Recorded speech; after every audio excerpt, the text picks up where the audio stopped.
Փարաքարի ավականին համայնքի ղեկավար է ընտրել Միասնություն դաշինքը ներկայացնող Օնիկ Աղվերդյանին, նա ստացել է 12 ձայն։ Ավականու քաղաքացիական պայմանագիրի և ազգային առաջընթաց խմբակցության անդամները չեն մասնակցել ավականու նիստին։ Ավականու նիստին ներկաները մեկ րոպե լռությամբ հարգել են սպանված համայնքապետ Վալոդիա Գրիգորյանի հիշատակը։ Երեկ Փարաքարի սպանված համայնքապետ Վալոդիա Գրիգորյանի և Մերձավանի համայնքապետ Մհեր Ախտոյանի թիմակիցներից կրտուքի դեպքով ձերբակալվել է 5 անձ, այս մասին հայտնում է Արմլուրեյեմը։ Աղբյուրին հասած տեղեկությունների համաձայն միջադեպի մասնակիցները փետրվարի 5-ին Մերձավանում աղմկահարույց ծեծկրտուքի և հնչած կրակոցների կիզակետում հայտնվածներն են։ Ինչպես ավելի վաղ հայտնել էր լրագրող Լիա Սարգսյանը, ծեծկրտուք է տեղի ունեցել Վալոդիա Գրիգորյանի և ՔՊԱ-ական համայնքապետ Մհեր Ախտոյանի համախոհների միջև կռիվն այնպես է թեժացել, որ կողմերը միմյանց վրա քարեր են նետել։ Նույն գիշեր անհայտ անձինք կոտրել են Գրիգորյանի և Կարեն Աբրահամյանի սպանությունը օժանդակելու մեջ մեղադրվող Նարեկ Օհանյանի եղբոր Գրիգոր Օհանյանի գերեզմանը։ Ներքին գործերի նախարարությունից տեղեկությունը հաստատել են վիճաբանություն է եղել մի խումբ անձանց միջև։ Ոստիկանները կանխել են հետագա զարգացումները, կան ձերբակալվածներ, հայտնել է Նարեկ Սարգսյանը։ Միջադեպի մասնակիցների մի մասը դիմել է փախուստի, նշում է լրատվամիջոցը։ Անհետ կորածին ծառայողի հարազատ Արսեն Ղուկասյանը կալանավորվել է 1 ամիս ժամկետով, այս մասին հայտնել է փաստաբան Տաթևիկ Սողոյանը։ Նշենք, որ կալանք տվող դատավորը Մասիս Մելքոնյանն է։ Սույն թվականի սեպտեմբերի 29-ին Պաշտպանության նախարարության շենքի մոտ տեղի ունեցած քաշքշուկի առթիվ Պաշտպանության նախարարության և ռազմական ոստիկանության ծառայողների հաղորդման հիման վրա նախաձեռնված վարույթի շրջանակներում ձերբակալվել էին անհայտ կորած անձանց հարազատներ Արսեն Ղուկասյանը և Աբիջան Սարգսյանը։ Նրանք սեպտեմբերի 29-ին հանդիպում էին պահանջում Պաշտպանության նախարարության մի քանի պաշտոնյաների հետ։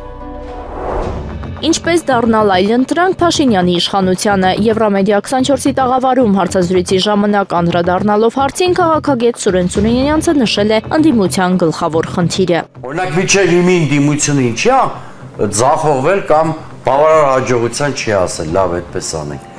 Ասենք, որտեվ առաջի պլանում ծրագրային բաղադրիչ չի եղել։ Այդ մասին իդեպ մենք եթերում նախորդ անգամ խոսել ենք։ Հասարակությունը ինչքան էլ հիասթափված լինի որևէ իշխանությունից, այս իշխանությունը կլինի, այլ իշխանություն կլինի։ Դա շատ կարևոր հարցի պատասխան է ուզում։ Ձեզ էլ այդ հարցը տված կլինեմ վստահաբար, փողոցում կամ ձեր շրջապատում։ Ում ընտրենք։ Ում ընտրենք կամ ինչ ալինելու Նիկոլից հետո։ Շատեր ասում են դու մասես, դու հասկանում ես դրանից։ Այսինքն չունի, չէ՞, այսինքն չի տեսել են այլընտրանքը։ Հիմա գլխավոր խնդիրը հարգելի Արամ, այլընտրանքի ձևավորումն է։ Այբ որ ձևավորես այլընտրանքը, դրա շուրջ տեղի կունենա հասարակական մոբիլիզացիա, անլուծելի խնդիրներ չեն մնա, վստահ եղեք։ Վերջին 4 տարիների ընթացքում Վրաստանում հեղափոխության 5-րդ փորձը տեղի ունեցել հոկտեմբերի 4-ին, երբ ցուցարարները գրոհել են նախագահական պալատը։ Սրա մասին հայտարարել է Վրաստանի վարչապետ Իրակլի Կոբախիձեն, հաղորդում է ՏԱՍՍ-ը։ Այս 4 տարիների ընթացքում մեր երկրում տեսանք հեղափոխություն անելու 5-րդ փորձը, եւ այս դեպքում այն աջակցվել է դրսից, հայտարարել է Կոբախիձեն Ռուսթավի 2 հեռուստաալիքի եթերում։ Ինչպես նշել է Կոբախիձեն, այս անգամ էլ պետությունը անսասան մնաց եւ կանխեց հեղափոխությունը։ Մենք չենք սպասի 6-րդ, 7-րդ կամ 8-րդ փորձին, հայտարարել է Կոբախիձեն։ ՄԱԿ-ը ողջունում է միջուկային զինանոցների վերահսկման և սահմանափակման ցանկացած ջանք, այդ թվում Ռուսաստանի և Միացյալ Նահանգների միջև այս հարցի շուրջ հնարավոր երկխոսությունը։ Սրա մասին հայտարարել է ՄԱԿ-ի գլխավոր քարտուղարի խոսնակ Ստեֆան Դյուժարիկը, մեկնաբանելով ԱՄՆ նախագահ Դոնալդ Թրամփի արձագանքը Ռուսաստանի նախագահ Վլադիմիր Պուտինի ռազմավարական սպառազինությունների կրճատման մասին պայմանագրի սահմանաչափերը երկարաձգելու առաջարկին։ Մենք ողջունում ենք միջուկային զինանոցների վերահսկման և սահմանափակման ուղղված ցանկացած ջանք։ Կարծում եմ գլխավոր քարտուղարը շատ հստակ արտահայտվել է միջուկային զենքից զերծ աշխարհ տեսնելու ցանկության մասին։ Սակայն կան շատ կարևոր համաձայնագրեր և մենք ցանկանում ենք տեսնել դրանց պահպանումը, ասել է Դյուժարիկը։ Ավելի վաղ ԱՄՆ նախագահ Դոնալդ Թրամփը հայտարարել էր, որ լավ գաղափար է համարում Ռուսաստանի նախագահ Վլադիմիր Պուտինի առաջարկը ռազմավարական հարձակողական սպառազինությունների կրճատման մասին պայմանագրի ժամկետը երկարաձգելու վերաբերյալ։ Գերմանիայի կանցլեր Ֆրիդրիխ Մերցը եւ ԱՄՆ նախագահ Դոնալդ Թրամփը հեռախոսազրույցի ընթացքում քննարկել են ռուսական սառեցված ակտիվներն ուկրաինական բանակին աջակցելու համար օգտագործելու հնարավորությունը։ Այս մասին հայտնել է Գերմանիայի կառավարության պաշտոնական ներկայացուցիչ Շտեֆան Կորնելիուսը։ Նրա խոսքով Գերմանիայի կանցլերը Թրամփին հայտնել է ԵՄ-ում քննարկում են 210 միլիարդ եվրոյի օգտագործումը Ուկրաինայի զինված ուժերին աջակցելու համար։ Նա նշել է, Բեռլինը կողմ է ռուսական ակտիվների հաշվին Ուկրաինային վարկ տրամադրելուն, սակայն դրան կտրուկ դեմ է Բելգիան։ Ամերիկացիների զգալի մասը դեռ պատրաստ չէ տեսնել կին նախագահ Սպիտակ տանը։ Այս մասին հաղորդում է Politico-ն, հղում անելով ամերիկյան համալսարանի անցկացրած հարցմանը։ Չնայած հարցվածների մեծ մասը դրական է գնահատել կանանց դերը քաղաքականության մեջ, յուրաքանչյուր 5-րդ մասնակից նշել է՝ չի քվեարկի կնոջ օգտին։ Ավելի կասկածամիտ են եղել մինչև 50 տարեկան ընտրողները, նրանց շրջանում յուրաքանչյուր 4-րդ կինը եւ 20% տղամարդիկ հայտարարել են չեն աջակցի նույնիսկ ամենակրթված եւ փորձառու կին թեկնածուին։ Հետազոտության հեղինակ Վիվա Դևիկը նշել է, հարցումը բացահայտել է լուրջ պարադոքս։ Ամերիկացիները վստահում են կանանց սոցիալական ոլորտում եւ ցանկանում են նրանց տեսնել ղեկավար պաշտոններում, սակայն պաշտոնեապես նախագահական թեկնածու կնոջ նկատմամբ պահպանվում է կանխակալ վերաբերմունք։ Ընդ որում նախկին փոխնախագահ Կամալա Հարիսի թեկնածությունն էլ ըստ հարցման բացասաբար է ազդել ընտրողների վերաբերմունքի վրա, հատկապես անկախ ընտրողների շրջանում։ Ռուսաստանի նախագահ Վլադիմիր Պուտինը հեռախոսազրույց է ունեցել Իսրայելի վարչապետ Բենյամին Նեթանյահուի հետ, հաղորդում է Կրեմլի կայքը։ Մանրամասն քննարկվել է Մերձավոր Արևելքում ստեղծված իրավիճակի զարգացումները, այդ թվում ԱՄՆ նախագահի կողմից Գազայի հատվածում կարգավորման վերաբերյալ առաջարկված պլանի համատեքստում։ Վլադիմիր Պուտինը վերահաստատել է Ռուսաստանի դիրքորոշումը Պաղեստինյան խնդրի համապարփակ կարգավորման օգտին հիմնված միջազգային իրավունքի հայտնի սկզբունքների վրա։ Բացի այդ տեղի ունեցել կարծիքների փոխանակում տարածաշրջանային այլ հարցերի շուրջ։ Մասնավորապես հետաքրքրություն է արտահայտվել Իրանի միջուկային ծրագրի շուրջ ստեղծված իրավիճակի բանակցային լուծում գտնելու եւ Սիրիայում իրավիճակի հետագա կայունացման հարցում, ասվում է հայտարարության մեջ։ Նիդերլանդները 55 միլիոն եվրո կհատկացնի համաշխարհային բանկին Ուկրաինային օժանդակության ծրագրերի համար։ Այս մասին ՍՏԱՍ-ի հայտարարել է վարչապետի պաշտոնակատար Դիկ Շոֆը Կիևում կայացած մամուլի ասուլիսում։ Մենք համաշխարհային բանկին հատկացնում ենք 55 միլիոն եվրո վերակառուցման եւ բարեփոխումների ծախսերը հոգալու համար, ասել է նա։ Շոֆը պարզաբանել է, որ 2022 թվականից ի վեր Նիդերլանդները Ուկրաինային աջակցելու համար հատկացրել են 20.6 միլիարդ եվրո, որից 13.6 միլիարդ եվրոն ռազմական օգնության համար։ Ֆինլանդիայի իշխանությունները մտադիր են մաքսատուրքեր սահմանել Ռուսաստանից ներմուծվող բոլոր ապրանքների վրա, հաղորդում է Reuters-ը, հղում անելով Ֆինլանդիայի արտաքին գործերի նախարար Էլինա Վալտոնենին։ Վալտոնենը հայտարարել է, որ Ֆինլանդիան ցանկանում է մաքսատուրքեր սահմանել ռուսական բոլոր ներմուծումների վրա, նշվում է հոդվածում։ Հոկտեմբերի 3-ին հայտարարվեց, որ Հելսինկին կարող է հետաձգել ռուսական արտադրության վագոնների շահագործումից հանումը մինչև 2028 թվականը։ Պարզաբանվեց, որ ֆիննական ընկերությունների կողմից ներքին փոխադրումների համար շարունակվող վագոնները չեն համապատասխանում ԵՄ-ԳՕՍՏ չափանիշներին, սակայն ռուսական սարքավորումները լիովին փոխարինելու համար անհրաժեշտ կլինի առնվազն 800 նոր վագոն։ Լիտվայում տեղի են ունենում ՆԱՏՕ-ի զորավարժություններ, որոնց մասնակցում են 8 երկրների 3000 զինծառայողներ։ Տարեկան երկփուլ Գելեժինիս Վիլկասի զորավարժությունները Լիտվայի համար անցկացվող ամենամեծ միջազգային մարտավարական դաշնային զորավարժություններից մեկն են, ասվում է հայտարարության մեջ։ Մինչև հոկտեմբերի 18-ը կտևեն զորավարժությունները, որոնց մասնակցում են մոտ 3000 զինծառայողներից բաղկացած ստորաբաժանումներ Լիտվայից, զորավարժությունները ընդունող երկրից, ինչպես նաև Բելգիայից, Գերմանիայից, Լյուքսեմբուրգից, Նիդերլանդներից, Նորվեգիայից, Չեխիայից եւ Խորվաթիայից։ Մասնակցում են մոտ 650 միավոր տեխնիկա, այդ թվում տանկեր, հետևակի մարտական մեքենաներ, ինքնագրած հրետանային ստորաբաժանումներ եւ զրահափոխադրիչներ։ Նորվեգիայի զինված ուժերի F-35 կործանիչները ժամանել են Լեհաստան եւ պարեկելու են Լեհաստանի օդային տարածքում, հայտարարել է Նորվեգիայի բանակի գլխավոր շտաբը։ Նորվեգական F-35 կործանիչները վայրեջք են կատարել Պոզնանի 31-րդ մարտավարական ավիացիոն բազայում։ եւ լեհական ու հոլանդական անձնակազմերի հետ միասին նրանք սկսել են բարեկել Լեհաստանի երկինքը, ասվում է գլխավոր շտաբի հայտարարության մեջ։ Հանրապետության պաշտպանության նախարարության տվյալներով Նորվեգիան Լեհաստանն է ուղարկել 2 կործանիչ, իսկ ամսվա վերջին սպասվում է եւս մի քանի ինքնաթիռի ստացում։ Հունվարի սկզբին Նորվեգիայի կողմից նվիրաբերված 4 F-35 կործանիչներ մարտական հերթապահություն սկսեցին Լեհաստանի Ժեշով օդանավակայանում, Ուկրաինայի հետ սահմանին։ Այդ օդանավակայանի լոգիստիկ կենտրոնը սպասարկում է Կիև ուղարկվող ռազմական եւ մարդասիրական մատակարարումների մոտ 90%-ը։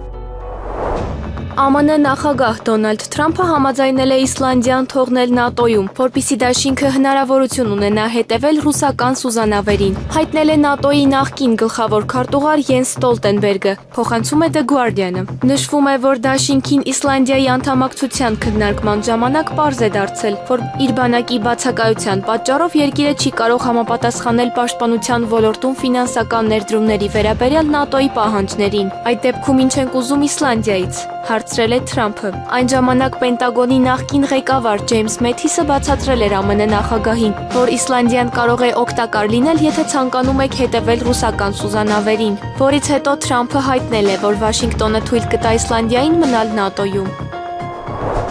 Վարչապետ Նիկոլ Փաշինյանն աշխատանքային հանդիպում է ունեցել անվտանգության խորհրդի քարտուղար Արմեն Գրիգորյանի հետ, թե ինչ հարցեր են քննարկել պաշտոնյաները դեռևս հայտնի չէ։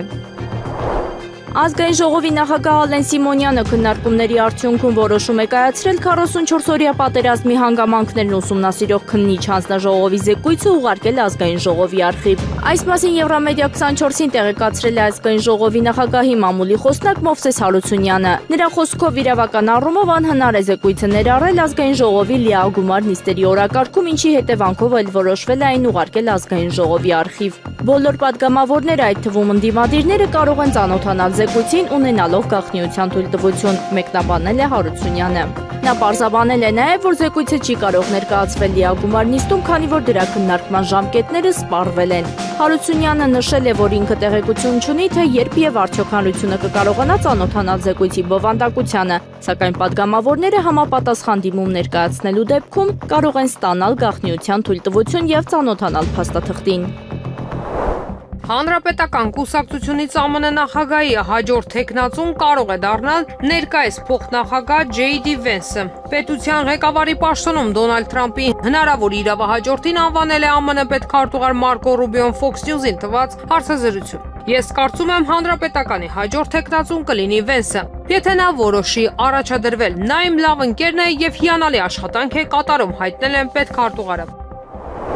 Ուկրաինայի նախագահի գրասենյակի նախկին խորհրդական Ալեքսեյ Արեստովիչը ռուս լրագրող Քսենիա Սոբչակի հետ հարցազրույցում Վլադիմիր Պուտինին բնորոշել է որպես կվալիֆիկացված խաղացող։ Նա շեշտել է, որ դա գովեստ է ոչ թե որպես մարդ, այլ որպես քաղաքական գործիչ, որը գիտի ճիշտ քայլեր անել։ Ես նրան գովում եմ որպես փորձառու խաղացողի։ Չեմ ասում, թե նա իդեալական մարդ է կամ սուրբ։ Պարզապես նա խաղացող է, որը ճիշտ քայլեր է անում եւ պահպանում է պայմանավորվածությունները, նշել է Արեստովիչը, հավելելով, որ Պուտինն լավ ֆիզիկական վիճակում է եւ երբեք չի խախտում պայմանավորվածությունները։ Նույն հարցազրույցում Արեստովիչը հայտարարել է, որ պատրաստ է Ռուսաստանին հանձնել Ղրիմը եւ 4 շրջան՝ Ֆեդերատիվ Հանրապետության Գերմանիա եւ Գերմանական Դեմոկրատական Հանրապետություն վերամիավորման օրինակով։ Նրա խոսքով Ուկրաինայում հակամարտության դադարեցման համար պետք է երաշխավորվեն ռուսախոս բնակչության եւ եկեղեցու իրավունքները։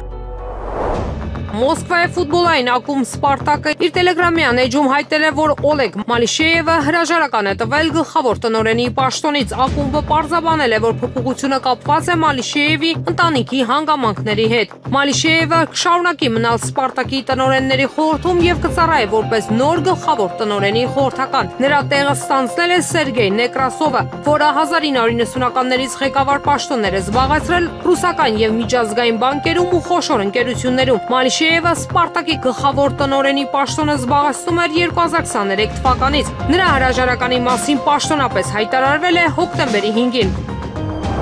Վրաստանի իշխանությունների քաղաքականությունը վտանգում է երկրի Եվրամիությանը միանալու գործընթացը, հայտարարել է Եվրանձնաժողովի մամուլի խոսնակ Անիտա Հիպերը, հաղորդում է ՏԱՍ-ը։ Մենք տեսնում ենք, որ Վրաստանի իշխանությունները վտանգում են այս գործընթացը, ասել է նա։ Ապրիլին Վրաստանն ընդունեց օտարերկրյա գործակալների մասին օրենք, դրանից հետո երկրում զանգվածային բողոքի ցույցեր տեղի ունեցան, որոնցում ընդդիմությունը օրենքը անվանեց ռուսամետ։ Եվրամիությունն քննադատեց Թբիլիսիին, կասեցնելով երկրի անդամակցությունը։ Հուլիսին Եվրախորհրդարանը հայտարարեց, որ երկիրը չի կարողանա դառնալ Եվրամիության լիիրավ անդամ, քանի դեռ Վրաստանի կառավարությունը չի փոխել իր ավտորիտար կուրսը։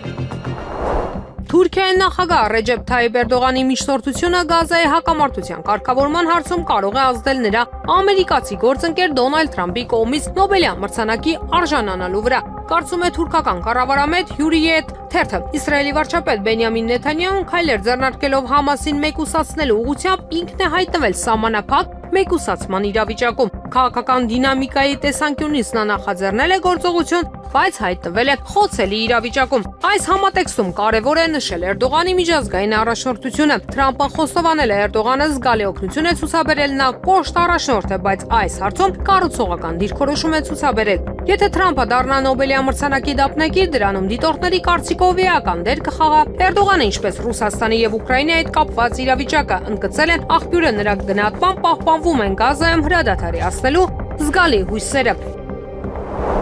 Հայաստանի Հանրապետության գլխավոր դատախազ Աննա Վարդապետյանը հոկտեմբերի 1-ին ստորագրել է հրաման, որով հաստատվել է Հայաստանի Հանրապետության դատախազության ներքին աուդիտի կոմիտեի նոր կազմը, այս մասին հայտնել են դատախազությունից։ Համաձայն հրամանի կոմիտեի կազմում ընդգրկվել են 7 անդամ, այդ թվում Աննա Վարդապետյանը, Եղիազար Ավագյանը, Մհեր Ապրիկյանը, Լալա Բեզոյանը, Վահե Հովանիսյանը, Ռուբեն Առաքելյանը, Դավիթ Հարությունյանը։ Ուշագրավ է, որ կոմիտեի կազմում ներգրավել է նաև մասնավոր ընկերության ղեկավար Գլոբաուդիտ ՍՊ-ի տնօրեն Դավիթ Հարությունյանը, ով ստանձնել է կոմիտեի քարտուղարի պարտականությունները։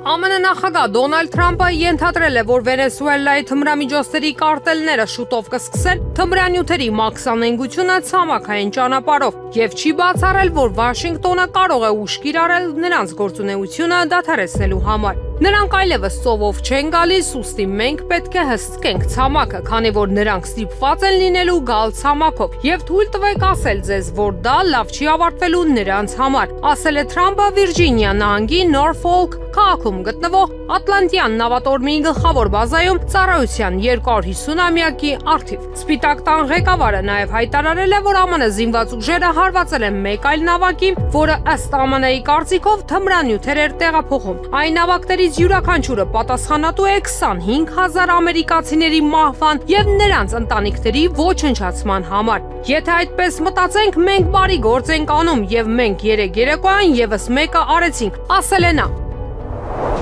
Վերջին 24 ժամվա ընթացքում իսրայելական ուժերի կողմից իրականացված մարտերի եւ հրետակոծությունների հետևանքով զոհվել է առնվազն 65 պաղեստինցի, եւս 153 մարդ վիրավորվել է։ Այս մասին հայտարարել է Անկլավի առողջապահության նախարարությունը։ Նախարարության տվյալներով հակամարտության հետևանքով Գազայի բնակիչների ընդհանուր թիվը հասել է 67139-ի, իսկ վիրավորների թիվը մոտ 170,000-ի։ Առողջապահության նախարարությունը նաեւ ընդգծել է, որ վերջին 24 ժամվա ընթացքում գրանցվել է սովից մահվան եւս մեկ դեպք։ Սովից եւ թերսնման բարդություններից մահացածների թիվը հասել է 460-ի։ Քաթարի Ալ Ջազիրա հեռուստալիքը նշում է, որ Իսրայելի պաշտպանության բանակը շարունակում է Պաղեստինյան անկլավի ինտենսիվ հրետակոծությունը, չնայած հրադադարին, բանակցություններին եւ ռմբակոծությունները դադարեցնելու բազմաթիվ կոչերին։ Գերմանիայի կանցլեր Ֆրիդրիխ Մերցը կարծում է, որ երկարաժամկետ հեռանկարում զինվորական ծառայությունը չի մնա բացառապես կամավոր, այլ կարող է դառնալ պարտադիր։ Ես կողմ եմ կոալիցիոն համաձայնագրում մեր համաձայնությանը, այսինքն կամավոր ծառայությանը առայժմ հավատարիմ մնալու։ Սակայն կասկածում եմ, որ այն չի մնա բացառապես կամավոր, ասել է Մերցը ARD-ին տված հարցազրույցում։ Հոկտեմբերի 2-ին Bild թերթը հաղորդեց, որ CCU խմբակցությունները Բունդեսթագում արգելափակել են Գերմանիայի պաշտպանության նախարար Բորիս Պիստորիուսի SPD կողմից զինվորական ծառայության նոր մոդելի վերաբերյալ օրինագծի քննարկումը։ Գերմանիայի պաշտպանության նախարարությունը նպատակ ունի Բունդեսվերի զորքերի թիվը հասցնել 260,000-ի, իսկ պայսազորը 200,000-ի։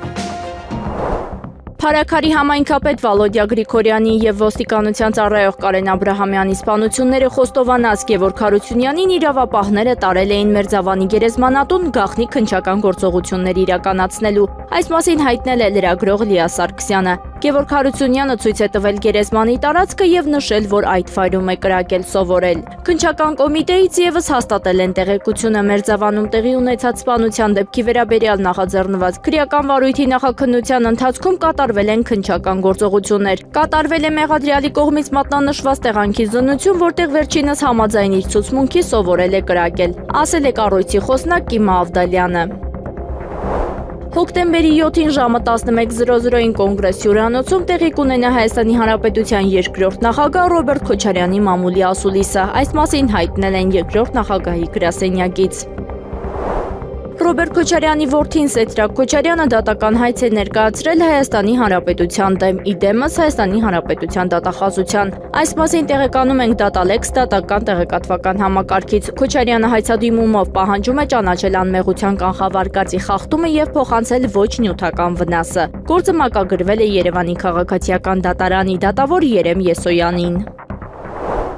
Սիսակ Հայրապետյանը նշանակվել է Հայաստանի Հանրապետության քննչական կոմիտեի Երևան քաղաքի քննչական վարչության Երևան քաղաքի Ավան եւ Նոր վարչական շրջանների քննչական բաժնի պետ։ Մինչ այդ 2024-ից 2025 թվականներին եղել է Հայաստանի քննչական կոմիտեի պետության, սահմանադրական կարգի հիմունքների եւ հասարակական անվտանգության դեմ ուղղված հանցագործությունների քննության գլխավոր վարչության 3-րդ վարչության ավագ քննիչ։ Ծնվել է 1988 թվականի փետրվարի 11-ին Արարատի մարզի Վեդիավանում։ Ուկրաինայի զինված ուժերը սկսել են օգտագործել տեղական արտադրության ֆլամինգո հեռահար հրթիռներ Ռուսաստանի խորքին հարվածելու համար։ Այս մասին հաղորդում է Economist պարբերականը։ Հաղորդվել է նաև FP5 ֆլամինգո թևավոր հրթիռների օգտագործման մասին։ Դրանք զգալիորեն ավելի արագ են, քան անօդաչու թռչող սարքերը։ Թռչում են գետնից ընդամենը 50 մետր բարձրության վրա, ունեն ավելի քան 3000 կիլոմետր հեռահարություն եւ չափազանց հզոր են, նշվում է զեկույցում։ Հրապարակման համաձայն արտադրությունն այժմ օրական 2-3 հրթիռ է, բայց ամսվա վերջին այս թիվը կաճի մինչև 7-ի։ Կանադան հարվածեց իր սեփական տնտեսությանը, որոշելով պատժամիջոցներ կիրառել Ռուսաստանի դեմ, փչացնելով հարաբերությունները ոչ միայն Մոսկվայի, այլև Չինաստանի հետ։ Այս մասին հայտնում է չինական պարբերականը։ Կանադան առաջիններից մեկն էր, ով աջակցեց Ռուսաստանի դեմ պատժամիջոցներին, հետևելով ԱՄՆ-ի օրինակին, սակայն Վաշինգտոնի նմանակումը հանգեցրեց երկրում տնտեսական իրավիճակի կտրուկ վատթարացմանը։ Օտավան թերագնահատել է կախվածությունը չինական շուկայից։ Պեկինը մաքսատուրքեր է սահմանել կանադական բազմաթիվ ապրանքների վրա, իսկ ազատված տեղը արագորեն զբաղեցրել են Ռուսաստանից ապրանքները, որոնք դրանով անսպասելիորեն վրեժ են լուծել Կանադայից։ Բնական պաշարներով հարուստ հսկայական տարածք ունեցող այս երկիրը պետք է բարգավաճեր, սակայն այսօր Կանադայի ապագան պատված է խավարով եւ անորոշությամբ, ընդգծված է հաղորդագրության մեջ։ Վոլոդիմիր Զելենսկին հույս ունի վերընտրվել Ուկրաինայի նախագահի պաշտոնում եւ արդեն իսկ արշավ է սկսել իր հակառակորդներին հետ ապնդելու համար։ Հաղորդում է Պոլիտիկոն, հեղում անելով իր ուկրաինացի պաշտոնյաներին։ Պարբերականը նշում է, որ քաղաքական գործիչը արևմտյան լրատվամիջոցներին տված հարցազրույցներում բազմիցս հայտարարել է, որ պատրաստ է հրաժարական տալ։ Սակայն իշխող ժողովրդի ծառայ կուսակցության երկու падգամավոր Պոլիտիկոին ասել են, որ Զելենսկին լավատեսորեն է տրամադրված իր վերընտրության հեռանկարների եւ քննադատել է իր քաղաքական հակառակորդներին մեղադրելով Գերագույն Ռադայի անդամներին, ակտիվիստերին եւ լրագրողներին արևմուտքում Ուկրաինայի մշտապես գովեստի արժանի կերպար ստեղծելու մեջ։ Նախկին ուկրաինացի նախարարը պնդել է, որ Զելենսկու գրասենյակը դիմում է քրեական գործեր հարուցելու մարտավարության, փաստացի շանտաժի ենթարկելով իրենց հակառակորդներին։ Ակտիվիստերի խոսքով նրանք զգում են թաքնված ճնշում եւ պնդում են, որ Ուկրաինայի անվտանգության ծառայությունը վախեցնում է կոռուպցիայի դեմ պայքարի գործակալություններին եւ խոչընդոտում Զելենսկուն մոտ կանգնած անձանց նկատմամբ հետաքննություններին։ Ստամբուլում կայացել է մեծածավալ երթ եւ հանրահավաք՝ ի աջակցություն դեպի Գազայի հատված ուղևորվող նոր ազատության նավատորմի։ Սրա մասին հայտնում է ՌԻԱ Նովոստին։ Միջոցառումը կազմակերպվել է թուրքական մարդասիրական հիմնադրամի կողմից, որի տվյալներով մասնակցել է առնվազն 500,000 մարդ։ Ցույցի մասնակիցները քայլերթ են իրականացրել Այա Սոֆիա մզկիթից, հետո Էմինենյու հրապարակում միանալով հանրահավաքին։ Նրանք բարձրացրել են պաստառներ Պաղեստինի աջակցության և Իսրայելի ռազմական գործողությունների քննադատության ուղերձներով։ Հայտնի է Ֆրանսիայի նոր կառավարության կազմը։ Պաշտպանության նախարարությունը կգլխավորի էկոնոմիկայի և ֆինանսների նախկին նախարար Բրյունո Լե Մերը։ ԱԳՆ ղեկավարի պաշտոնը պահպանել է Ժան Նոել Բարոն։ Մի շարք այլ առանցքային նախարարություններ կպահեն իրենց նախկին ղեկավարներին։ Խոսքը մշակույթի, արդարադատության, գյուղատնտեսության, առողջապահության նախարարների, ինչպես նաև ներքին գործերի նախարարության մասին է։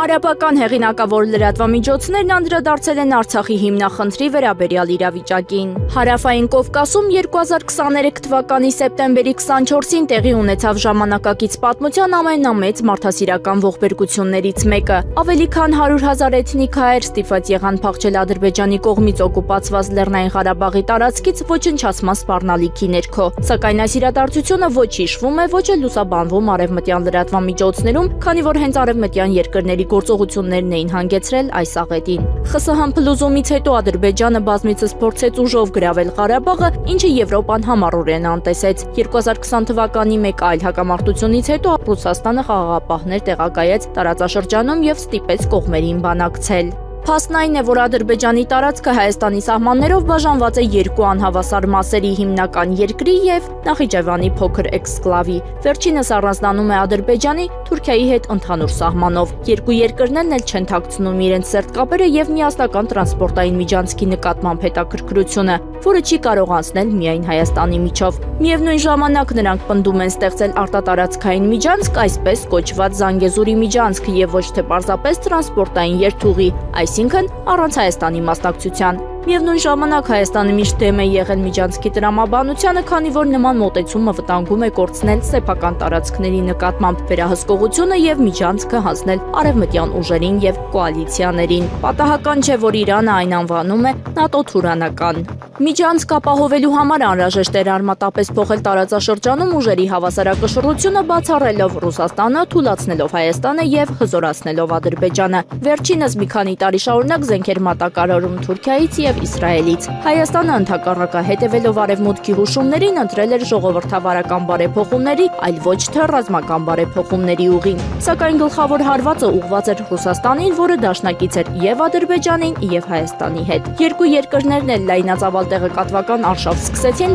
փաստացիորեն կոչ անելով Ռուսաստանին ընտրել մեկ կողմին։ Կան հաղորդագրություններ, որ Հայաստանի վարչապետ Նիկոլ Փաշինյանը քննարկել է Լեռնային Ղարաբաղի հարցի լուծման հնարավորությունը Ռուսաստանի հետ։ Նախագահ Պուտինը պատրաստ էր օգնել, եթե Հայաստանը ճանաչեր Լեռնային Ղարաբաղի տարածքը որպես իրենը։ Այդ դեպքում Ռուսաստանը հիմքեր կունենար միջնորդելու իր դաշնակցի անունից։ Հասկանալով դա, արևմտյան երկրները սկսեցին ակտիվորեն ճնշում գործադրել Փաշինյանի վրա, հրաժարվելու Լեռնային Ղարաբաղին աջակցելուց։ Իրավիճակը գագաթնակետին հասավ 2023 թվականի սեպտեմբերին։ Ադրբեջանը կենտրոնացնելով զգալի ռազմական ուժեր Լեռնային Ղարաբաղի սահմաններին պարզապես սպասում էր իր ժամանակին։ Սեպտեմբերի 11-ին Հայաստանում սկսվեցին Միացյալ Նահանգների հետ համատեղ զորավարժություններ, որոնք Ադրբեջանն ընկալեց որպես տարածաշրջանում ռազմական ակտիվության վտանգավոր աճ։ Տեղական լրատվամիջոցներով անցավ վրդովմունքի, նախազգուշացումների եւ Հայաստանի պատերազմի նախապատրաստությունների մասին ենթադրությունների ալիք։ Սեպտեմբերի 19-ին ադրբեջանական զորքերը մտան Լեռնային Ղարաբաղ հակաահաբեկչական գործողության քողի տակ, սկսելով ռազմական գործողություններ մնացած քիչ թվով զինվորների եւ քաղաքացիական անձանց դեմ։ Արդյունքը կանխատեսելի էր, արևմտյան երկրները շտապեցին մեղադրել Ռուսաստանին տեղի ունեցածի համար։ Մինչդեռ Հայաստանը մեջքը շրջելով թե Ռուսաստանից թե Ղարաբաղից ստիպված էր նստել բանակցությունների սեղանի շուրջ, որտեղ Ադրբեջանի եւ Միացյալ Նահանգների համար ուրվագծվեց Զանգեզուրի միջանցքի Թուրքիային ապագայում փոխանցման քարտեզը։ Եվ հիմա քչերն են կասկածում, որ սա միայն սկիզբն է այն զիջումների, որոնք Հայաստանը պետք է անի։ ԱՄՆ նախագահ Դոնալդ Թրամփը բազմիցս պարզեցել է, որ իրեն հաջողվել է կանխել Հայաստանի եւ Ադրբեջանի միջև պատերազմը։ Այնուամենայնիվ հրապարակային ելույթներում նա անընդհատ Հայաստանին անվանում է Ալբանիա, որը գտնվում է հարավային Կովկասից հազարավոր կիլոմետրեր հեռավորության վրա։ Լեզվի այս սայթակումը բացահայտում է արևմտյան երկրների իրական վերաբերմունքը տարածաշրջանի նկատմամբ։ Լեռնային Ղարաբաղի ողբերգությունը պարզապես տեղական էթնիկ հակամարտություն չէ։ Այն ցինիկ արևմտյան աշխարհաքաղաքականության դասական օրինակ է, որտեղ մարդկանց ճակատագրերը փոխանակվում են տնտեսական շահույթի եւ լոգիստիկ ուղիների հետ, որտեղ միշտ կարելի է ողբերգության համար մեղադրել ուրիշին եւ պահանջել խաղաղարարի թափնիները։ Գլխավորը շահած դուրս գալն է։ Եղանակը առաջիկա օրերին հանրապետության տարածքում հոկտեմբերի 6-ից 10-ը սպասվում է առանց ստեղումների եղանակ, քամին արևմտյան 2-ից 5 մետր վարկյան։ Օդի ջերմաստիճանը հոկտեմբերի 6-ից 8-ը աստիճանաբար կբարձրանա եւս 2-ից 3 աստիճանով։ Երևան քաղաքում հոկտեմբերի 6-ից 10-ին սպասվում է առանց ստեղումների եղանակ։